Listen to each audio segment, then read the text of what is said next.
दोस्तों, आप सब कैसे हैं? आई होप आप सब अच्छे होंगे। तो आज का हमारा जो टॉपिक्स है वो लॉ ऑफ मोशन है।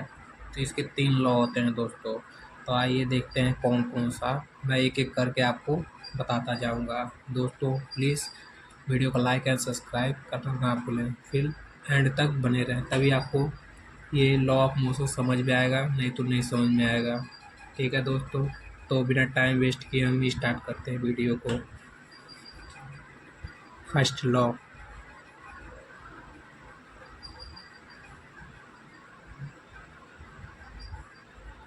Law of motion.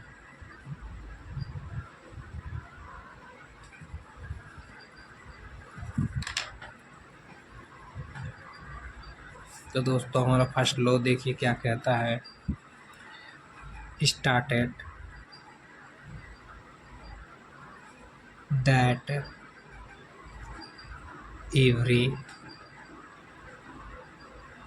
Object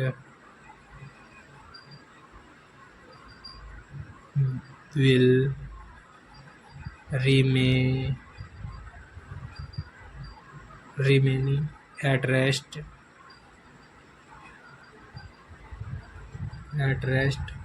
or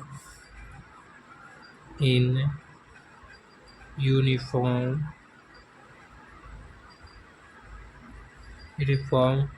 motion in a straight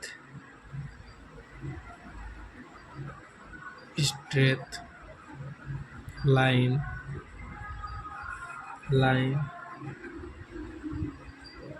and lines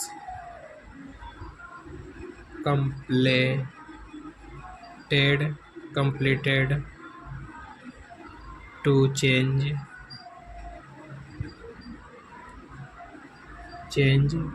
its state by the action of external force।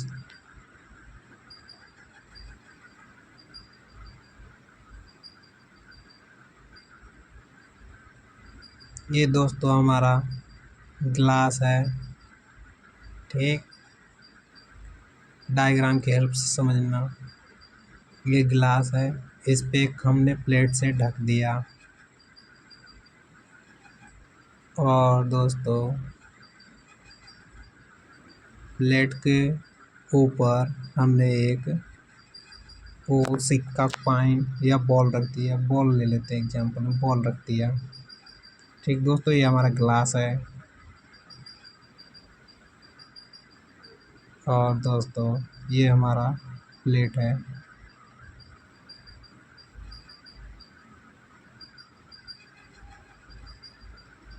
और ये हमारा बॉल।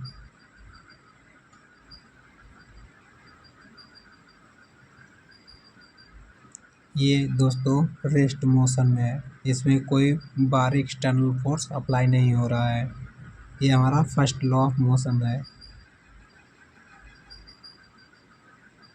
ठीक है दोस्तों, और ये हम सेकंड लॉ ऑफ मोशन देखिए कैसे ये इसका डिफिनेशन है। Second law of motion,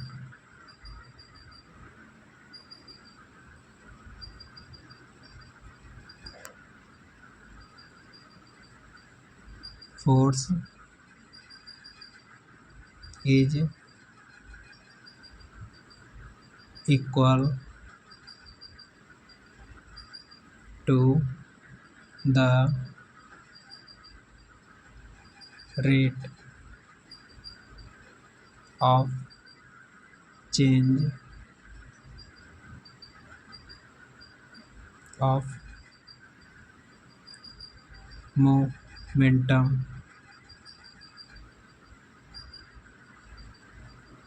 force for sorry दोस्तों, for a constant mass force, इसमें दोस्तों जो फोर्स होता है वो इक्वल होता है, और इसमें रूट चेंज होता रहता है, मोमेंटम और कांस्टेंट रहता है, मास और फोर्स और इक्वल मास और टाइम एक्सेलरेशन।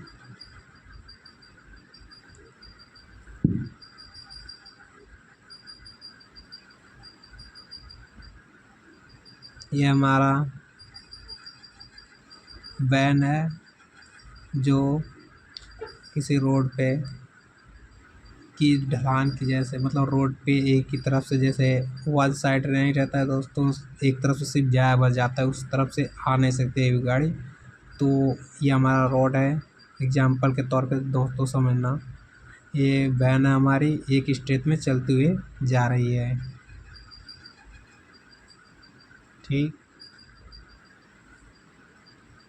इसको मान लेंगे हम T1 x, T1 TX1 TX2, ठीक है दोस्तों।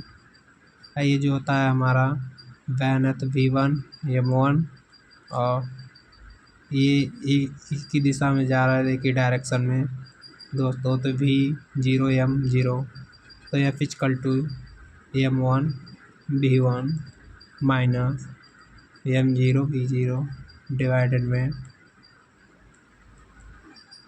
T1 minus T1 minus T0। ये जो होगा दोस्तों, ये x है, ठीक है दोस्तों, ये x है, ठीक। या ये जो सॉरी दोस्तों, ये मैंने भूल कर 1 लिख दिया, ये 0 है, ठीक है दोस्तों। फिर इक्वल टू, या फिर जो था ये फोर्स है, force equal to MV1 minus V0 divide में T1 T0, ठीक है दोस्तों। देखिए फोर्स इक्वल टू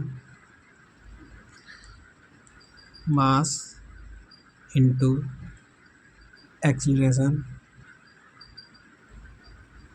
एक्सीलरेशन, ये हमारा फार्मूले पे, इस फार्मूले पे हमारा कोई भी न्यूमेरिकल होगा सॉल्व होगा दोस्तों, ठीक। ये जो है इस प्रोसीजर है, और एग्जाम्पल के तौर पे ये मैंने समझाया आप लोगों को, ठीक है दोस्तों। ये हमारा सेकेंड लॉ ऑफ मोशन हो गया। ये अब हम थर्ड लॉ ऑफ मोशन समझेंगे।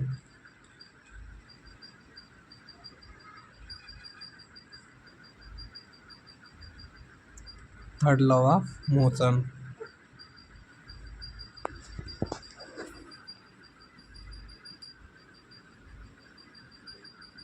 Newton's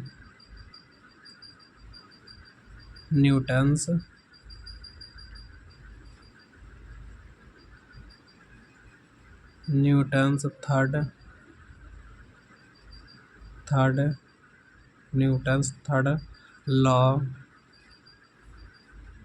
of motion. Newton third law of motion के अकॉर्डिंग दोस्तों हम इसको डिस्क्राइब करते हैं। देखिए, describe the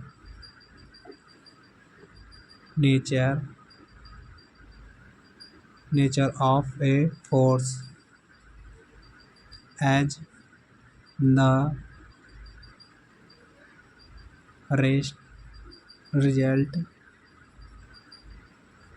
result of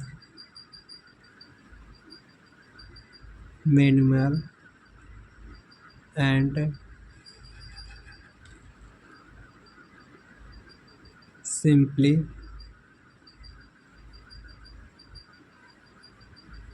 tensile internal intersection, sorry दोस्तों इंटरसेक्शन है, सॉरी मैं कुछ हो, सॉरी दोस्तों, इंटरसेक्शन बिटवीन एंड ऑब्जेक्ट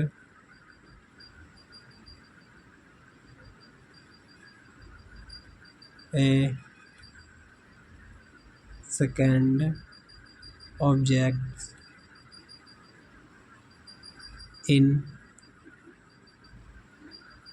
दोस्तों ये डायग्राम की हेल्प से थर्ड लॉ ऑफ मोशन समझ लीजिएगा। ये हमारा बॉल है, तो हम इसको धरती पे छोड़ेंगे, ठीक है दोस्तों, अर्थ पे, हमारा जो ग्राउंड लेवल है, ठीक है दोस्तों। तो हमारा जो बॉल हम ग्राउंड लेवल की ओर छोड़ेंगे ऐसे ऊपर की हाइट से, मतलब 1 मीटर की दूरी पे हाइट पे तो छोड़ेंगे, तो हमारा जो है ग्राउंड अर्थ भी कुछ फोर्स लगाएगा, तो हमारा जो गेंद है नीचे जाकर फिर वापस हमारे हाथ की ओर आने की कोशिश करता है, जितने हम ऊंचाई मतलब जितना फोर्स लगाते हैं दोस्तों, ठीक है दोस्तों। ये हमारा बॉल है। थर्ड लॉ यही कहता है दोस्तों, जितना हम जिस पे फोर्स लगाते हैं उतना अपोजिट हमको मिलता है। ये देखिए दोस्तों, जैसे मान लीजिए एक दूसरा एग्जांपल देखिए, ये हमारा एक गन है,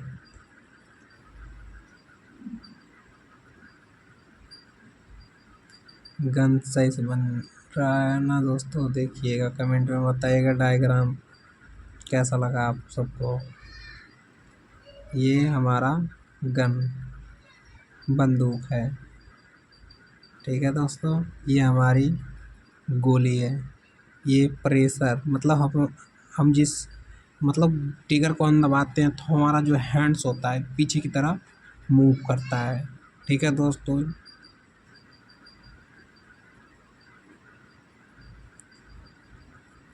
जब हमारा गोली है, बंदूक की गोली है, स्प्रिंग के अकॉर्डिंग, जैसे मतलब किसी को ऐसे फोर्स करते हैं तो बैक साइड हमारा फोर्स रिएक्शन होता है दोस्तों। ये हमारा थर्ड लॉ के अकॉर्डिंग ये हमारा कहता है कि जितना हम जंप लगाएंगे वही होता है। तो थैंक्स फॉर